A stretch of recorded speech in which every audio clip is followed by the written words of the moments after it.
जय खानदेश मंडळी. आपण देखील आणू की धुळे मराठी पत्रकार संघाना दौरा सुरू आहे आणि त्यांना मग आपण जाणता राजा म्हणजे आपला महाराष्ट्राना जाणता राजा असा प्रतापगडवर आठी येले आणि आपला धुळाना पत्रकार संघाना सचिव यासना संघ या देखील ते अभ्यास दौरान टाइमले त्या आपण वर चढलेले आणि आपल्या सोबत येत मराठी पत्रकार संघाना सचिव सचिन भाऊ बागुल. सचिन भाऊ पहिले तर जय खानदेश. जय खानदेश. सचिन भाऊ आपण ते महाराजांना पायथ्याशी येलेत म्हणजे प्रतापगडवर येलेत, काय सांगू शकतात बरं? सर्वप्रथम मी बोली खानदेश मराठी या चॅनलनं आणि संदीप भाऊ आपलं मी मनपूर्वक आभार मानस की तुम्ही या प्रतापगडना इतिहासचे संबंधित मुलाखतसाठी माले या ठिकाणी बोलावं. आज आपण पत्रकार संघाना अभ्यास दौराना निमित्ताने या ठिकाणी सगळा पत्रकार बांधव दाखल होईन. काल दिन आपण तापोळा आले होतो.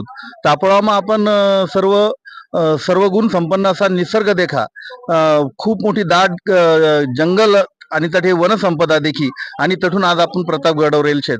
प्रतापगडना इतिहास जो होता तो आता पाहत फक्त दखेल होता, वाचेल होता, काही पोवाडाच माहीन ऐकेल होता, परंतु प्रत्यक्ष या इतिहासले वंदन करासाठी महाराजांनी शौर्यगाथा कशा पद्धतीने तिले मानना मुजरा करासाठी प्रत्यक्ष आपण या ठिकाणी प्रतापगडवर उनून आठे माथा टेका आई माथा टेकानं भाग्य आपलं लाभणं. खानदेशना लोके आठे प्रतापगडशी ही सण आपण सगळा पत्रकार बांधव आठे माथा टेकी राहणूत, महाराज असले मानना मुजरा करायनूत, वंदन करायनूत.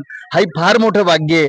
खरोखर या प्रतापगडना इतिहास काय असेल हाई आठे आल्यावर जवळ अंगावर अक्षरशः रोमांचुना काटावना की काहीच नसताना त्या काळले कसाने काही साधन संपत्ती नव्हती, फक्त घोडदळ आणि पायदळ एवढाच बळवर महाराजांनी एवढा मोठा इतिहास निर्माण करा आणि या किल्लाना पायथाशे अफजल खानना खोतळा खाडा कितला मोठा हाऊ शौर्यगाथा नाही इतिहास.